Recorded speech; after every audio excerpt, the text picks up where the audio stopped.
感觉又是食品工业战胜了私人作坊，所以每次一吃花毛一体就想起胸毛。哎，观众们大家好，今天我们来做一个甄嬛式的花毛一体。花毛一体是一个应该算是北京的独特的花生和毛豆拼盘这么一个叫法。今天要做一个花生酪和毛豆豆花，做一个花毛一体。本来想做个简单的什么花生拼毛豆棒蛋糕就好了，感觉也能好吃，但感觉这个棒蛋糕这个题材做太多了，对于食人魔镜来说有点偷懒了，所以就运用了中国的甜品技术，这个花生酪，然后化用了一个甜的毛豆花和花生酪。试试吧，没做过豆腐，咱第一次试试。这个是生的毛豆，看颜色不一样，这生毛豆太难剥了，然后我就把它烫了一下，因为想了一下，这个本来毛豆也要煮成毛豆浆嘛，所以都是煮熟，感觉问题不大，所以我们来把它先打碎一下。这个大概是368克，1:3，咱们来加1000毫升的水，然后放入一半的毛豆。它可能得分2次打，然后1000毫升的水来先加500毫升。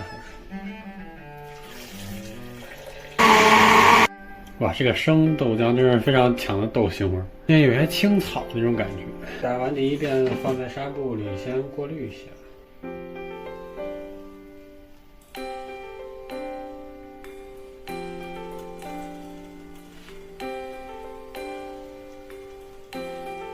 然后我们来做花生酪，100克花生，50克糯米，然后450克的水，然后稍微来点糖，这花生酪可以做甜一点。然后我们来煮豆浆，煮豆浆一般就是尽量防止钾废。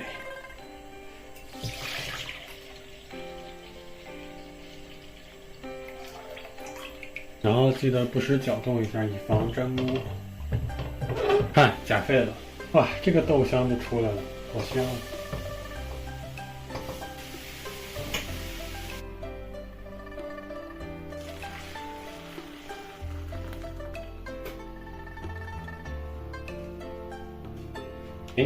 然后看到这个毛豆表面结了一层豆花，结了一层豆皮儿，再挑起来。从毛豆皮先放在一边晾着，一会儿可以做腐竹。然后温度差不多了，我们把这个豆腐内酯放在水里融化一下，然后直接把豆浆冲在里面。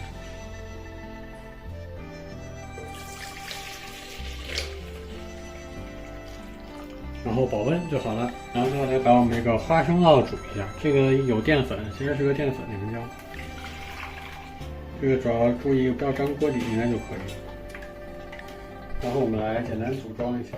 不得不说，这个毛豆豆花不太成形，可能是加水加太多了，或者温度不够。用这个花生酪进行一个垫底。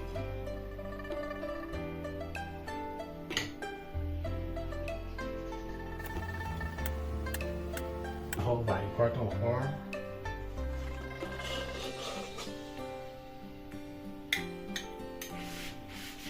五郎同款。然后边缘点缀一些桂花，咱们这个花毛一体花生酪就做好了。哎，各位朋友好，咱们这个甄嬛吃的花毛一体终于做完了。哎，真是自己做豆腐太不容易了。下面花生酪，上面飘了个豆花，因为这个豆花没有调味，所以撒了点糖，然后放了几个蜜豆。先尝一下这个甜的毛豆豆花吧。绿绿的，口感很柔和。其实吃起来跟黄豆豆花差不多，稍微有一点点毛豆那种咸味儿，但差别不大。然后来尝一口花生酪，其实做出来之后感觉有点像婴儿辅食米糊，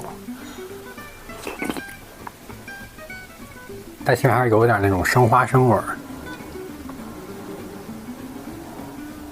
可以说是还没有花生露的花生味重，要带一点生花生味儿，感觉又是食品工业战胜了私人作坊。来尝一下这个毛豆豆花吧，毛豆腐。孤独美食家里有一集是五郎去吃那个家庭自助，然后还跟老板娘闹了点笑话。那集就有这个毛豆豆腐，但是很好奇是什么味儿。其实是很日本的一个吃法，它蘸的是撒了点芥末芽儿。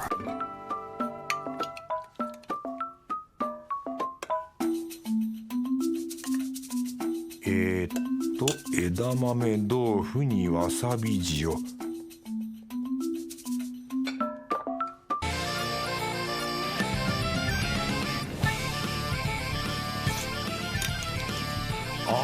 ほんのり枝豆。わさび塩いいアクセントだ。特意买了芥末芽，撒上去。哇，完全是绿上加绿啊！这芥末有点冲鼻子，我已经闻见味儿了。毛豆花，加了盐就越来越像豆腐脑了。之所以想做花毛一体，还是因为花毛一体这个词很北京，而且充满了异域想象。像陈小青老师写过这个一篇煮花生里写过，北京人对于煮花生的贡献是创造了花毛一体，一半花生一半毛豆混合编队。原则上我仍然坚持毛豆和花生应该是两种完全不同的口感，毛豆一糯，花生一脆。当然这完全是个人化的口味喜好，但我无法不喜欢花毛一体这个名字，听上去像极了一个北方大汉坐在夏夜的星空下，脚踩一箱普通燕京，微风过处，胸毛飘飘，很有些剽悍之气。所以每次一吃花毛一体就想起胸毛。所以只为了这个文雅一点，能让甄嬛吃，所以还是改用了花生酪和毛豆腐。花毛一体献给大家，观众朋友再见。